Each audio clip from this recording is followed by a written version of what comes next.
ইয়াকুটিয়া রাশিয়ার উত্তর পূর্ব সাইবেরিয়ায় অবস্থিত একটি বিস্তীর্ণ অঞ্চল। এটি বিশ্বের সবচেয়ে শীতলতম স্থান, যেখানে গড় তাপমাত্রা -50 ডিগ্রিরও নিচে নেমে যেতে পারে। আপনি কি কখনো কল্পনা করেছেন যে এখানে এত শীতের ভিতরে মানুষ কিভাবে জীবনযাপন করে? এটি কেবল বেঁচে থাকার গল্প নয়, বরং স্থিতিস্থাপকতা এবং প্রকৃতির সাথে গভীর সংযোগের গল্প। ইয়াকুত জনগণ নিছক ঠান্ডাকে জয় করে না, তারা এটিকে তাদের পরিচয় এবং গর্বের অংশ করে তুলেছে। এমন জায়গায় কিভাবে তারা বেঁচে থাকতে পারে যেখানে এক মুহূর্ত অসাবধানতা তাদের হিমায়িত করতে পারে? এই যাত্রায় আমাদের সাথে যোগ দিতে প্রস্তুত হন, যেখানে তাপমাত্রা শুধুমাত্র একটি সংখ্যা এবং ইয়াকুত জনগণের গল্প তাদের অসাধারণ ক্ষমতা দিয়ে আপনাকে বিস্মিত করবে। ইয়াকুটিয়া সাইবেরিয়ার একটি শীতলতম বিস্তীর্ণ বনভূমি। এই ভূমিটি উত্তর পূর্ব রাশিয়ায় অবস্থিত, যেখানে রাস্তাগুলি প্রচন্ড ঠান্ডায় ঘেরা। এটি কেবল একটি দূরবর্তী প্রান্তর নয়, এবং এমন একটি জায়গা যেখানে তাপমাত্রা অন্য যে কোনো জায়গার চেয়ে কম হয়। শুধু যে অবিরাম সাদা তুষার দেখা যাচ্ছে তা নয়, আপনি দেখতে পাবেন যে ইয়াকুটিয়া সত্যি একটি প্রাকৃতিক চ্যালেঞ্জ, যেখানে শীতকালে মাত্র কয়েক ঘন্টার মধ্যে আবহাওয়া ব্যাপকভাবে পরিবর্তন হতে পারে। তাপমাত্রা -50 ডিগ্রি সেলসিয়াসের নিচে নেমে যেতে পারে। এটি শুধুমাত্র কয়েক দিনের জন্য নয়, এখানে শীত 7 মাস পর্যন্ত স্থায়ী হয়। তারা তুষার এবং বরফকে দৈনন্দিন জীবনে একটি ধ্রুবক সঙ্গী করে তোলে। আপনি যখন ইয়াকুটিয়াতে পা দিবেন, তখন আপনি প্রথম জিনিস অনুভব করবেন তা হলো ঠান্ডার নিছক শক্তি। কল্পনা করুন মাত্র কয়েক মিনিটের জন্য বাইরে দাঁড়িয়ে এবং আপনার নিঃশ্বাস ছোট বরফের মেঘে পরিণত হচ্ছে। এটি বাস্তবতা যে ইয়াকুত জনগণ শতাব্দীর পর শতাব্দী ধরে বাঁচতে শিখেছে। তবে শুধুমাত্র তাপমাত্রা এখানকার চ্যালেঞ্জ নয়, পারফরম্যান্স নামক আরও একটি অসুবিধার সম্মুখীন হয়, যা ভূপৃষ্ঠের গভীরে স্থায়ীভাবে হিমায়িত গ্রাউন্ড মিটার। এটি বাড়ি তৈরির রাস্তা এবং কৃষিকাজকে অবিশ্বাস্যভাবে কঠিন করে তোলে। ইয়াকুত জনগণ কিভাবে বাড়ি তৈরি করে তা থেকে শুরু করে এমন কঠোর আবহাওয়ায় কিভাবে তারা খাদ্য সঞ্চয় করে, সবকিছুতেই উদ্ভাবনী হতে হবে।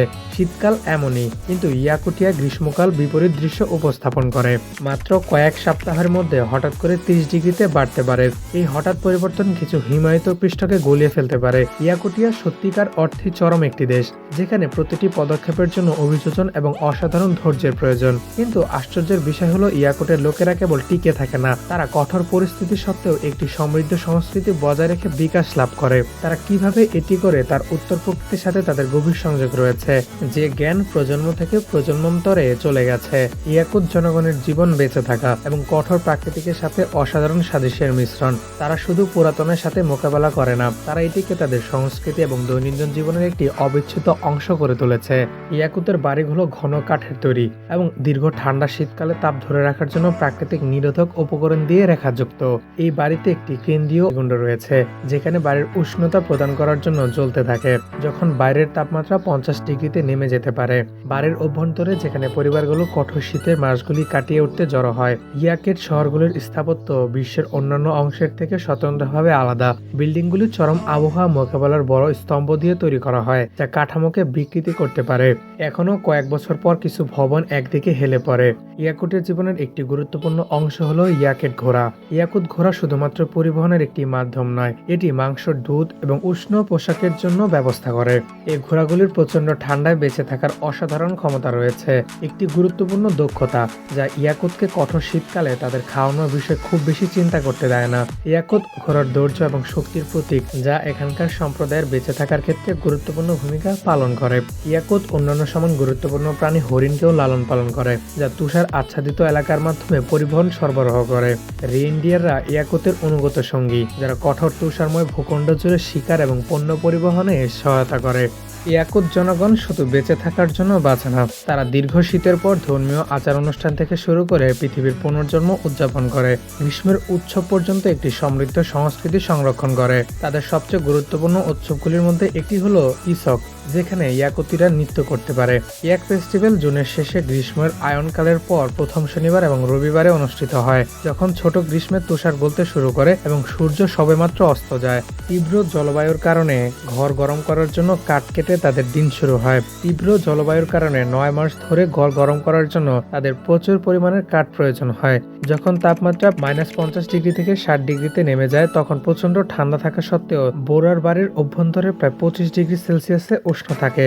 ইয়াকুটিয়া গ্রামের পানিকে অন্তত গুরুত্বপূর্ণের সাথে বিবেচনা করা হয়। বেরিয়া এবং গ্রামবাসীরা নভেম্বর মাসে নদী থেকে এই বরফ সংগ্রহ করে। প্রচণ্ড ঠান্ডার কারণে এই দীর্ঘ শীতের সময় জলের পাইপগুলো জমে যায় এবং প্রতিদিন সকালে বেরিয়া নদীর বরফ গুলিয়ে বরফকে তাদের জলের প্রধান উৎস করে তোলে।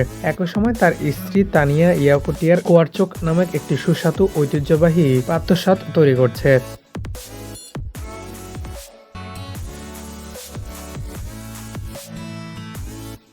6 বছর বয়সী মিলেনা এখন বাড়ি থেকে স্কুলে যাচ্ছে, কিন্তু স্কুলে যাওয়া এখানে এতটা সহজ কাজ নয়। মিলেনার মা তাকে কিন্ডারগার্টেনে নিয়ে যায় যখন তার ভাই উল্টো দিকে স্কুলে যায়। কিন্ডারগার্টেনে -48 ডিগ্রি শীত হলে সেখানে কিন্ডারগার্টেন বন্ধ করে দেয়। তানিয়া ধীরে ধীরে মিলেনার সাথে তাল মিলিয়ে চলার জন্য ভারী পোশাক পরলো। সাইবেরিয়ার শত শত এবং হাজার হাজার শিশু হিমায়কের তাপমাত্রায় প্রতিদিন স্কুলে হেঁটে যায়।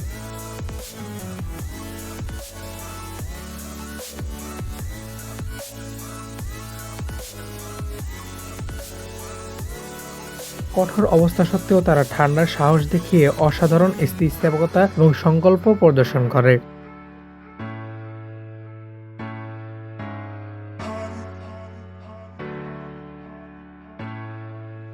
তাই এখানকার প্রাণীদের শারীরিক বৈশিষ্ট্য রয়েছে। চরম পরিবেশের সাথে খাপ খাইয়ে বাড়িতে ফিরে ভোরা তার ঘোড়াকে খাওয়ানোর জন্য আরও একটি গুরুত্বপূর্ণ কাজ করে। গ্রামবাসীরা তার গবাদি পশুকে কয়েকজন তত্ত্বাবধায়কের কাছে অর্পণ করে। এই তত্ত্বাবধায়করা বিশেষ করে গবাদি পশুর ঘর তৈরি করে এবং গ্রীষ্ম না আসা পর্যন্ত তারা প্রতিদিন গবাদি পশুদের রাখে এবং খাওয়ায়।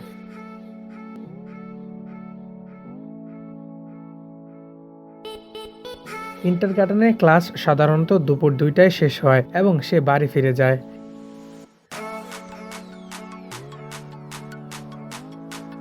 শীতলতম গ্রামে প্রতিটি সাধারণ কাজ অসাধারণ হয়ে ওঠে, যেমন কাপড় ধোয়া। তারা কাপড় ধোয়ার জন্য বরফের জলের উপর নির্ভর করে, এমনকি প্রচণ্ড ঠান্ডার মধ্যেও তিনি নিশ্চিত করে যে পরিবারের পরিষ্কার কাপড় আছে। সে এই ঐতিহ্যবাহী পদ্ধতি ব্যবহার করে। কাপড় ধোয়ার পর সে বাহিরে ঝুলিয়ে রাখে, যা জামা কাপড়কে খাস্তা এবং তাজা রেখে জীবাণুকে মেরে ফেলে। হিমশীতল বাতাস দ্রুত শুষ্ক বাতাসে কাপড় শক্ত করে আর্দ্রতা বাষ্পিত করে। হিমশীতল বাতাস তাড়াতাড়ি কাপড়কে শুকিয়ে বরফের মতো করে ফেলে। তানিয়া দক্ষতার সাথে হিমায়িত জামা কাপড় সংগ্রহ করে এবং কাপড়কে ভিতরে নিয়ে আসে। তারা শীতের সতেজ ঘ্রাণ ধরে রাখে। স্কুল থেকে ফিরে আসার পর লোয়া তাদের বাড়ির প্রাচীরের ভিতরে পথ থেকে অতিরিক্ত তুষার সরিয়ে দেয়। এখন রাতের খাবারের সময় বেশিরভাগ মানুষ একটি গরম না করা ঘরকে রেফ্রিজারেটর হিসেবে ব্যবহার করে, যেখানে তাদের মাংস দিনরাত হিমায়িত থাকে। ইয়াকুশে স্থানীয়রা তাদের মাংস এবং মাছ রান্না করে বিভিন্ন উপায়ে কাঁচা হিমায়িত সিদ্ধ করে উপভোগ করে। যেহেতু তাদের বাড়িতে কোনো প্রবাহিত জল নেই, তাই তাদের বাড়িতে কোনো টয়লেটও নেই, তাই তাদের বাগানের কাছে টয়লেটে যেতে হবে। বাইরে এটি সর্বদা হিমায়িত করার জন্য প্রতিটি কাজ দ্রুত এবং কার্যকরভাবে সম্পন্ন করা উচিত। কেউ প্রয়োজনের তুলনায় বাইরে বেশি সময় পার করে না। পৃথিবীর শীতলতম গ্রামে, যেখানে তাপমাত্রা -50 ডিগ্রি সেন্টিগ্রেড নেমে আসে, জীবন স্বাভাবিকভাবে অব্যাহত থাকে। অন্যান্য চ্যালেঞ্জগুলির সাথে এখানকার লোকেরা গ্রহণ করেছে এবং এই কঠোর পরিবেশ উন্নতির জন্য নিজেদেরকে প্রস্তুত করছে, যা ইয়াকু শহরের বাসিন্দাদের অসাধারণ স্থিতিস্থাপকতা এবং চতুরতা প্রদর্শন করে। আমাদের গ্রহের সবচেয়ে চরম জলবায়ুতে দৈনন্দিন জীবন এভাবে কাটে। ভিডিওটি ভালো লাগলে লাইক করতে পারেন এবং সাবস্ক্রাইব করে পাশে থাকতে পারেন। দেখা হবে পরবর্তী ভিডিওতে, ততক্ষণ পর্যন্ত ভালো থাকবেন। আর এই ভিডিও সম্পর্কে যদি আপনার কোনো মতামত থাকে তাও নিশ্চয়ই কমেন্ট করে জানিয়ে দিতে পারেন।